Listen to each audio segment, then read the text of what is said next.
Episode 4099, Keep Holding On. Moms, it's time to rediscover, rejuvenate, and renew who you are in mind, body, and spirit. Welcome to Create Your Now, Your Best Selfie, the show to help you do just that. Here's your host, certified life coach, personal trainer, and nutritionist, Christiane Wargo. Happy day. I hope you're having a fabulous weekend. Some of us are having a longer weekend. Not me. I didn't get Friday off, but maybe you did. So I hope you are enjoying it and specifically enjoying the person you said I do too, because sometimes we can get so wrapped up in everything else that we forget we've got a spouse. Keep holding on. For those of you who are brand new to Create Your Now, welcome to this incredible family. I'm so delighted of your presence. If you already had the opportunity, you want to head on over to createyournow.com where you can learn more and sign up for the Kisses newsletter, the Keep It Simple strategy, everyday solutions to live, love, and impact.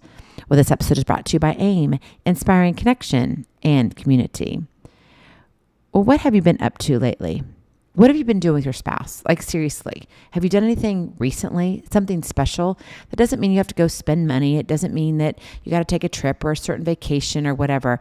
I'm just talking about being in each other's presence, because we can get so bogged down with all of our to-dos, with all of our busyness, with the kids, with the grandbabies, with our career, with the house, with finances, with, oh wait, we got to take the car into the mechanic because it's falling apart. You could get tied up in everything. And all of a sudden you're like, 3 years later, who are you? And then sometimes it's 10 or 15 years later and you're like, I don't even know. Life has a way of cycling through seasons, right? Some radiant with joy, others heavy with struggle. You got the highs and the lows. Marriage is no different.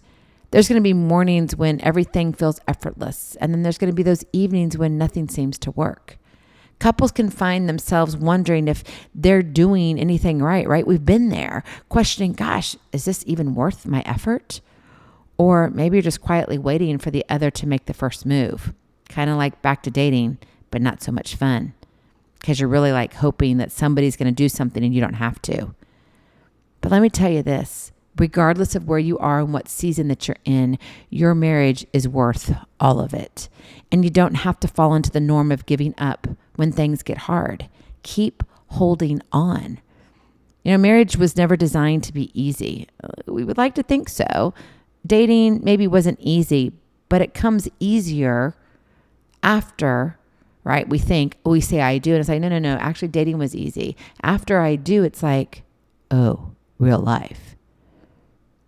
But here's the main thing I want you to get today. If this is the one major thing you hear, marriage was designed to be meaningful. Marriage calls two imperfect people into a covenant that demands more than feelings. It demands commitment. Marriage demands sacrifice and a willingness to show up, even when you don't feel like it. The Apostle Paul, I think, captures it beautifully in the Bible. 1 Corinthians chapter 13, verses 4 and 5. Love is patient.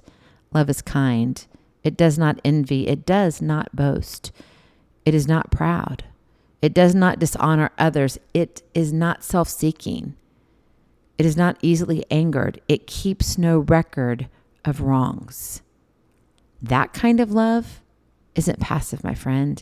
It's a daily, deliberate decision. Means you get to choose. It's a choice you make. And you can sit back and wait for your spouse to do all the heavy lifting. And perhaps for a season, maybe they might. But a marriage in which only one person works is not a partnership. It's a performance. True love, sacrificial love, opens up this deeper part of your heart to love deeper and to love well. It creates the kind of closeness that no argument, no season, and no storm can permanently unravel. But I know you've been there. I know you've had those, oh my goodness, I don't think we're going to make it moments. Like, I don't know that even I can go in the same room for the next days, months, whatever. Maybe it feels like initially years. And so when things get tense, when the argument lingers a little too long, when the distance feels a little too wide, when the season feels more like labor than laughter, what can you do? You got to keep holding on. That is your kiss to keep it simple strategy. And boy, was that a kiss. If you didn't catch it, let me try that again. No, I'm joking. I won't.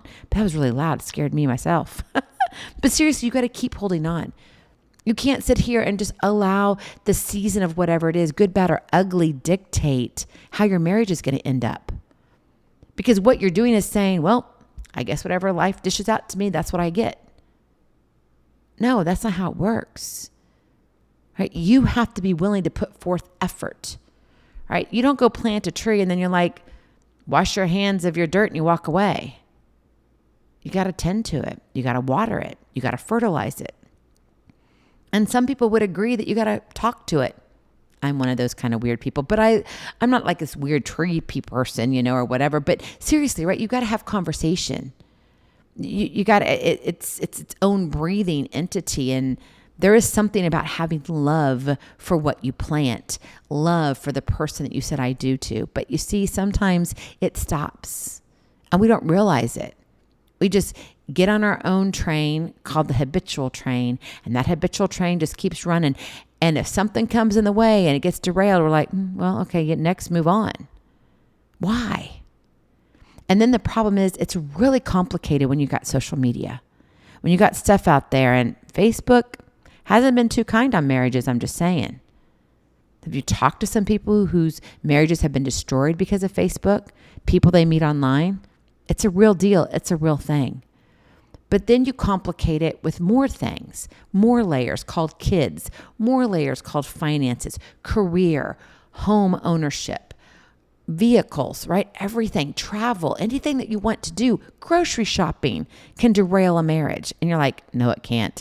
Okay, no, but it's a component of, right? If your spouse comes home and is expecting you need to have a meal ready for me when I walk through that door, every single time you don't have that meal and that's the expectation, what happens? Oh, if that spouse is keeping score, you're in the doghouse like 20,000 times. Now, I'm not going to do math live, but that's a lot of days and a lot of years.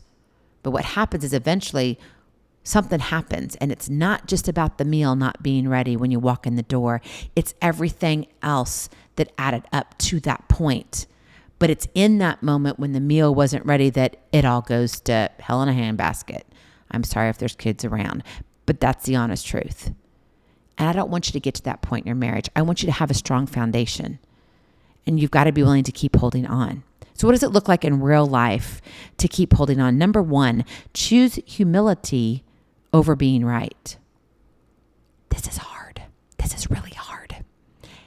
And I say that to you from a lot of experience. Who doesn't like being right? Oh, I love being right. We all like being right. But there's a time and place, right? And so when you have arguments in marriage, rarely, do they end when one person wants to win, right? When they're going after that, oh, it's not going to end well. You see, they end when both people choose to value the relationship more than their need to be right. Pride is one of the most destructive forces in marriage because it turns a partner into an opponent, right? You want to play on the same team. You're not playing against each other. Philippians chapter 2, verse 3 says, do nothing out of selfish ambition or vain conceit. Rather, in humility, value others above yourselves. When tension arises, pause before you respond. Don't just react. Ask yourself, am I fighting for my marriage or am I fighting against my spouse? Like, what's the difference here? There is a significant difference, right? A humble heart doesn't mean you never express hurt or frustration. Hear me loud and clear on that. It means you approach those conversations as teammates looking for a solution, not adversaries looking for a verdict. And a lot of times we just want to drop the gauntlet and say, that's it, you're wrong. I just want to prove that you're wrong and I am right. For once, I'm right. Get over that, for goodness sakes. You don't always have to be right. It's not about that. Maybe somebody does know how to do things better. And just because you're used to doing things one way, let me tell you, there's more than one way to skin a cat. Where we have that saying, I don't know, but it's true. Okay? And don't go skin a cat, by the way. I'm just saying. You know C.S. Lewis, right? He says, humility is not thinking less of yourself, but thinking of yourself less. In marriage, this translates to choosing your spouse's peace alongside your own and letting go of keeping score, right? Keep holding on, but don't keep score. There's a big difference. But a lot of times we get stuck in the keeping score and we're like, yeah, I'm right. Let's see what she does this way. How's he going to act that way? And we kind of poke. There's a time to be funny, but there's also a time to love. And a lot of times we're poking and we're more mean than we are kind. How's that in your marriage? Choose humility over being right. Number 2, communicate with intention, not just emotion. When we're hurt, our instinct is to react, right? We got to defend, to say the first sharp thing that comes to mind, to go silent, or to, replay those grievances that we've had, all part of the keeping score. But reactive communication rarely builds anything. In fact, it usually tears down what took time to construct. Colossians chapter 4, verse 6 says, let your conversation be always full of grace, seasoned with salt, so that you may know how to answer everyone.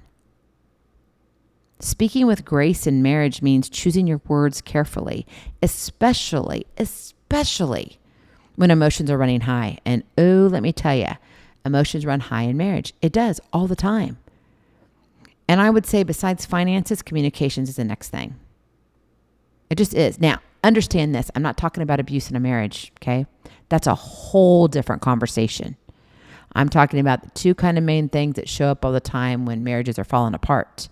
And it's because finances, we're fighting over whatever, and then communication. We can't speak to each other. We don't know how. Everybody's wrong because it's all about me. And if both of you are on the WIIFM channel, What's in It for Me, then you're never going to get on the What's in It for Us, WIIFU. Oh, that just sounded horrible, didn't it? But you know what I mean. Okay. So when I said it out loud, when I thought about the letters, not a big deal, but when I said it, a big deal. But you get what I'm saying, right? So don't be listening on the bandwagon of WIIFM, right? What's in it for you as a couple? What does that look like? So it means truly saying, I felt hurt when, instead of you always. When was the last time you said that? Oh, mine's been less than 24 hours. I'm being honest with you. And if I didn't say it directly, I said it in my head. You might as well say it directly if you're saying it in your head. Guilty as charged. Seriously. Okay. But you got to be willing, right, to listen, to understand, not simply waiting for your turn to respond. It's not about saying, I got to get the next word in. I got to win this. No, you don't. John Gottman, who is a marriage counselor and researcher, doctor actually, John Gottman, he has spent decades studying couples, and he found that it takes 5 positive interactions to counteract the damage of a single negative one. That's pretty profound, right? When you think about it. So if you make a mistake once, it's going to take 5 positive interactions to say, okay, we're going to kind of erase that. I want to leave you with this too. In music, my director, and they listen to me. I was a musician. No, I still am a musician. I just don't play as much as I would like to play, but that's for another episode. Anyway, so when I was playing a ton, my flautist teacher, my flute teacher, she said, Christiane, when you make an error, it takes 10 times perfect to replace and what is in your mind that you've already played wrong. And I'm like, oh, so meaning that if you have something new that you know is hard, don't just run through that, because if you run through it wrong, if you try to do a scale or you're trying to do this, run up or down, or whatever it is in the piece of music that you're playing, if you play it wrong, it's going to take 10 times perfect. So guess what? If you get it right and you're on number 5 and you mess up on number 6, guess what? You have to start counting over again. Regardless, what this means is you got to pay attention. It doesn't matter if you look at what Dr. John Gottman says or you look at it from my perspective. It means that if you want to erase the negative, it takes a lot of positive to do so, and a lot of positive in a row. And that's truly a sobering reminder, right? That the words we speak to our spouses carry immense weight in both directions. So choose words that build, choose words that heal, choose words that remind your spouse that they are chosen. You want to be seen and heard. Don't you think your spouse wants that too? Now, I get it when you're kind of like in an argument. I don't have time for that. And you're okay, but take a step back. What is the argument really about? And maybe that's a question you need to ask each other. Like if you're really truly in a heated battle, maybe it's just one of you. Remember, it takes one to start, two to finish. But you can always model it yourself for a long time and say, what are we arguing about? And just be quiet.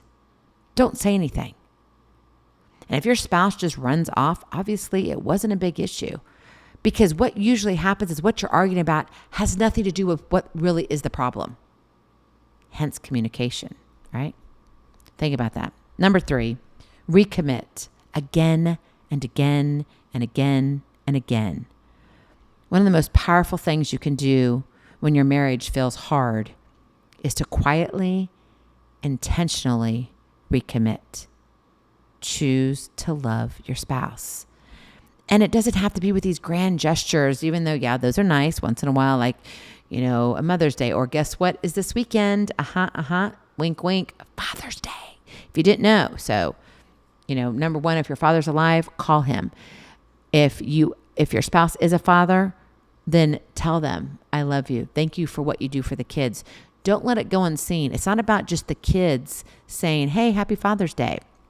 What can you do as a spouse to recognize your husband in being a good spouse? I mean, let's think about that. I mean, we could be talking here for hours, but it is something that we need to think about. And that comes from recommitment, saying, you know what, I really do appreciate what you do for our family. And so this weekend, make it about your husband and say, you know what, thanks for fighting for us as a family. Thanks for what you do. Thanks for committing to raising our kids the way we have. We're doing as good as we can. And maybe you're doing an awesome job. Great. If you're empty nesters, you're done. Woohoo. Let me tell you that if you're an empty nesterhood, yeah, you're never done. You're always mommy and daddy. Always. But regardless, right? You've got to have that daily decision. I'm in this. We are worth fighting for. Ecclesiastes chapter 4, verses 9 and 10, 2 are better than one because they have a good return for their labor. If either of them falls down, one can help the other up. But it still starts with one, right? You still got to remember that it starts with one and ends with 2. Recommitment isn't a sign of weakness. It's a sign of covenant. It's saying, I'm committed. I'm willing to do this. It's what separates a lasting marriage from one that only survives the easy seasons. I mean, anybody can date. Anybody can, like whenever you have all the money you have no problem of finances, the car's not breaking down, you have a beautiful home, the kids are perfect. Yeah, you can live that life all day long. But what happens when real life sets in? And it happens all the time, more so than the easy life. And that's our problem. Because before we were married, we had this idea that marriage would be easy, and it's not. That's why there's not a manual for it. Okay, yeah, there's lots of great books out there. In fact, one of them is Gary Thomas, who writes in Sacred Marriage. He's an author and a pastor. And so, when you wake up every morning, right, choose your spouse again. And every single time you do, you're laying another brick in the foundation of something that can weather the storm. Gary Thomas says this: what if God designed marriage to make us holy more than to make us happy? I want that to set in for a minute. I've read his book. It's a great book, by the way. I highly recommend it. Go check it out. I don't get anything from it. He's not supporting this episode or this podcast, but Gary Thomas, Sacred Marriage, it's a great book. And this question alone should stop you in your tracks. And this is one that you should be asking yourself over and over again, if not at least once a month. If you're going through a hard time, it's a good reminder. What if God designed marriage to make us holy? What if he designed it to make you holy more than to make you happy? But a lot of people go into marriage with what idea in mind? It's going to make me happy. We get to do life together. But what happens when you're not? Because let me tell you, happy doesn't just show up. Right? Happy's different. Again, we could be here forever. And maybe one of these days we'll do a whole series on this alone. I mean, this question, and I love this question. That's why I pulled it out. I was like, I got to pull this one out of the deep, dark dungeon. When I read it, I've read it, decades ago. But it's a great book. And it really allows you to reframe it to the point where it's revolutionary, right? It stops you breathing for a minute. What if God did design marriage? What if you were to be married so it could make you more holy, closer to God, closer to what he wants us to understand what love truly is, instead of, wait, WIIFM, right? Think about it. When you stop expecting marriage to only feel good and start allowing it to make you better, holding on stops feeling like a burden and it starts feeling like a purpose. There's a difference. And my friend, your marriage is worth it. Marriage is about unconditional love. It's about sacrificial love, the kind that gives when it doesn't feel like giving, right? When you're just like, I'm kind of done. You want to hang up? No. You're like, no, I'm willing. I can keep going. And it stays when leaving seems easier. It softens when hardening feels safer. But that love requires willingness. It requires both hands on deck, both hearts open, both people showing up. And that's what I'm saying. It takes one to start and two to finish. If you're in a struggle right now in your marriage, you can start by showing. You don't have to say, oh, here it is. And if you really want a great book, get Gary Thomas's book. It's a great book. And when you pull it out, you don't have to say, hun, I need you to read this. You really need to read this. Specifically chapter 4, page. Yeah, don't do that. Don't do that. Not a good idea. Okay. That's for your therapist to handle, or your pastor to handle, or a coach to handle that knows what they're doing. But I will say this, you getting the book and putting it where your spouse frequents, maybe it's in where you go to the bathroom. Why? Because maybe instead of sitting there and taking your phone in there, which when you really think about it, it's quite disgusting. I mean, imagine all the germs on your phone. I'm just saying, not much better than the book. But I will say this, at least the book, if you had to, you could throw it away. Just saying, you don't want to throw away your phone, right? And I say that, why? Because I've had my phone fall in the toilet. I know. I hope you weren't eating, but seriously, I did. And in fact, it was my first iPhone. That's for a whole nother episode, but seriously. So take a book in instead of taking your phone. So maybe it is, if your husband goes in, for example, and sits there and does reels or whatever is happening. No judgment here at all, right? Then maybe you put it in the magazine holder that's in the bathroom, right? Maybe you lay it on your living room table where you all frequent and you watch and you binge watch your shows together. Maybe you put it where, like in the closet where he's always looking, where he gets dressed, you get dressed, whatever, and it's there. Why? You just start reading it, make marks in it, put things in it. I'm telling you right now, curiosity is going to be like, what is she reading about the sacrificial love? What is this? Like, I don't know. And the curiosity is going to be, I just want to pick up, and whatever page you have marked, highlighted or whatever, that's going to be the first page that's looked at. So some people would say, well, that's kind of devious, Christine. No, it's not. It's being smart.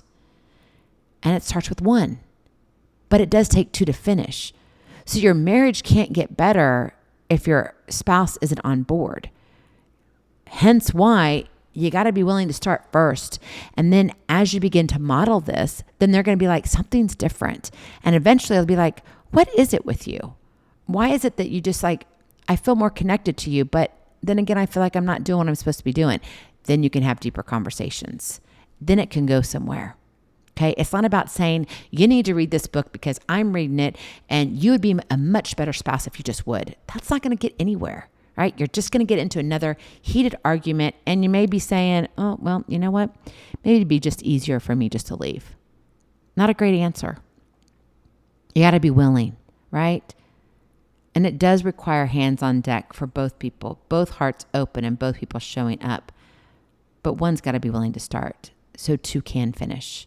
Your marriage is going to face storms. You know this. Every marriage does. I know. I've been there. I've had a huge tornado. I've had my husband come in and say, out of the blue, I've fallen out of love. I'm like, what? I mean, talk about being caught off guard. But let me tell you this. Marriage is built on humility, intentional communication, and daily recommitment. And when you do that, you're building a strong foundation, strong enough to hold and make it through any storm, any season of life. So when the weight feels heavy, and I know it's going to, and maybe it's not as crazy and ridiculous, but it can be simple things like a career change that can kind of set you guys off. It's all right. Take a deep breath. When that season feels long, it's all right. When the work seems to outpace the joy, don't let go. Keep holding on. Because let me tell you, it's definitely better together. And if you're willing to work at it, Galatians 6:9, and let us not grow weary of doing good, for in due season we will reap if we do not give up. Go in peace. Be present. Be incredible. Be you. I love you so very much. I cannot wait to see you on the other side. Blessings, hugs, and lots of love. We'll talk to you real soon. Have a glorious, blessed weekend, and happy Father's Day. Bye-bye. Feeling inspired, ready to train for life and love your journey? Visit createyournow.com for more incredible resources to help you along the way. We'll see you next time on Create Your Now, Your Best Selfie. And remember, always be sure you consult your physician before beginning any health and fitness plan.